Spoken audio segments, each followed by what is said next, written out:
Alright, I'm going to keep this quick for a couple of reasons. The first being that it's really hot in this room because it's like 95 degrees outside and I have to turn the fan off to film. The second being that I just don't have all that much to say about the Avatar Aang movie.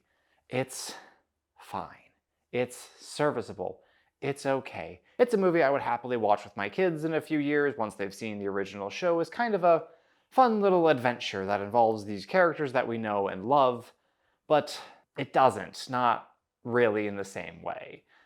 It definitely has the heart of Avatar to an extent. It's more of a shadow of that heart, a piece of that heart, but it's got the core right, I think. In that, thematically, it's solid. It's well grounded.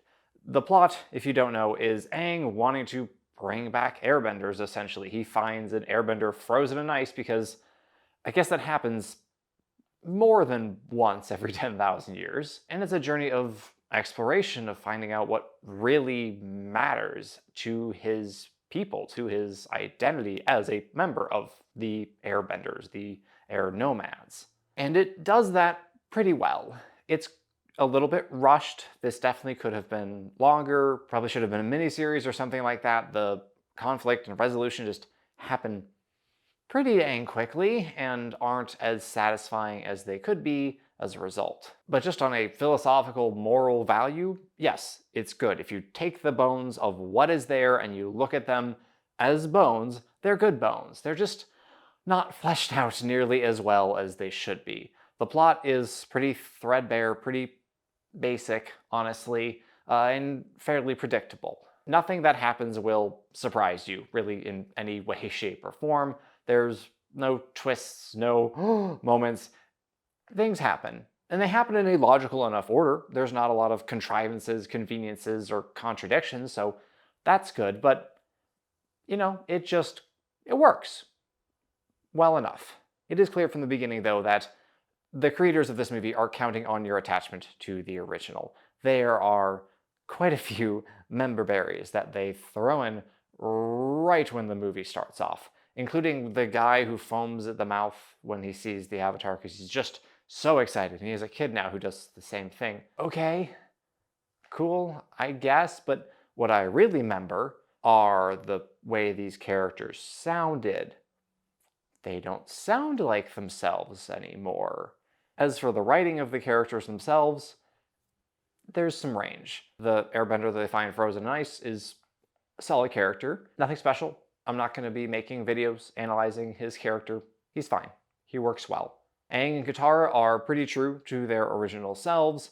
I could stand Aang being a little bit more whimsical and fun. I know that's not what this journey is about. That's not really what his character arc is in this movie. But still, I'd like to see that spark of him in there. Katara's hopefulness, it's there, it's present, it works. I've probably said that a lot, but that's just how this is going to be because that's just most of this movie. It just kind of works. It works fine. Zuko and Toph, they're not really in this movie. They're there. They're present. They're kind of sort of like their old selves 12 years later. It works well enough. I sound like a broken record, but that's just how things are. They're fine. I wish they were there more. I wish their characters were fleshed out a lot more and that we got to actually see the gang spending time together, having these quiet moments where they bond and maybe clash a little bit. That would help me to get to know them as adults, because I don't really feel like we got to know their grown-up selves in this movie at all, aside from Aang and Katara to a lesser extent. You just don't know these characters very well. And then there's Sokka, who, he's my biggest complaint about this film by far. So Sokka in the original is not a contradiction, but in a sense he is a contradiction because people are contradictions. He is incredibly goofy and silly at times, but he's also very, very serious. He's the plan guy. In The Painted Lady, which we just watched recently, he's got this ridiculously, absurdly, comically long schedule that they have to stick to minute by minute. And it's funny, it's played for laughs, but it's also demonstrative of just how type A Sokka is, how on top of things, and how organized, and how seriously he takes his role as a leader. Here, they just take goofy Sokka, cactus juice Sokka, and that's it. That's all. He's just manic, yelling, making crazy jokes, just going bananas the whole movie. Every time he talks, it's something like that. And that's one side of Sokka. That's honestly a small side of Sokka. We remember it more a little bit, perhaps because of just how big those moments are, but most of Sokka is him being serious. Like, did we forget about Sokka going to face down an entire Fire Nation battleship on his own to defend his tribe? Like, that's the core of Sokka's being. And now here we are 12 years later with Sokka in his late 20s, and he's just like a goofy, crazy little kid. I didn't get it. I don't get why they did that with this character.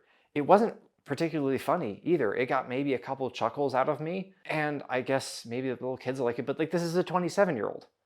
Write him like a 27-year-old. As you can tell, the characters of ATLA are what really resonate with me, with most of the fans, years and years and years later. This show came out 20 years ago, and I'm still making videos about Uncle Iroh, and people are still watching them, because the characters are what matter. They're what make this show. And the way they handled them in the movie just isn't very good. Again, Aang and Katara were good, serviceable, reasonable interpretations of what they would look like 12 years after the original show ended. Zuko and Toph you can't even get a read on because they're barely in it, and Sokka looks like he went 3 years backwards in terms of maturity, which just doesn't make any sense. Also, Suki's like not in it, and I think that Suki and Sokka don't actually like get married in the official canon, which is nonsense, and I refuse to believe it. Overall, I think Michael and Brian really miss Eren. Eren was necessary. He needed to be a part of this world.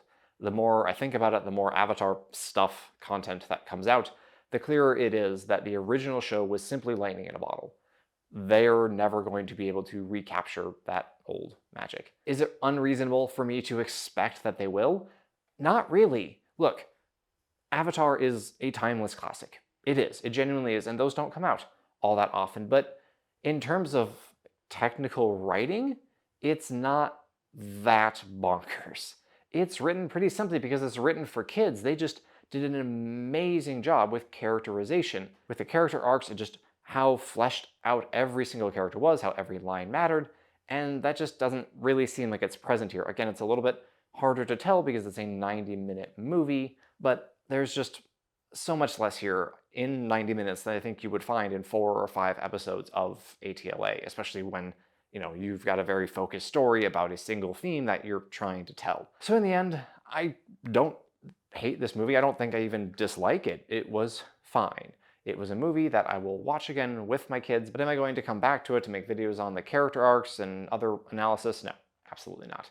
This is the one and only time I will ever make a dedicated video about this, and yeah, I wish there were more. I wish there were other stories in this world like the original ATLA that I could really sink my teeth into and appreciate in the way that I do the original, but alas, there are not. So those are my thoughts. Let me know yours in the comments if you've happened to seen it, if you have a Paramount Plus subscription. Who has a Paramount Plus subscription? I got one just for this, and I'm looking at the stuff in there, and I'm thinking, what would I even use this for? So anyhow, let me know your thoughts, and I will see you in the next one.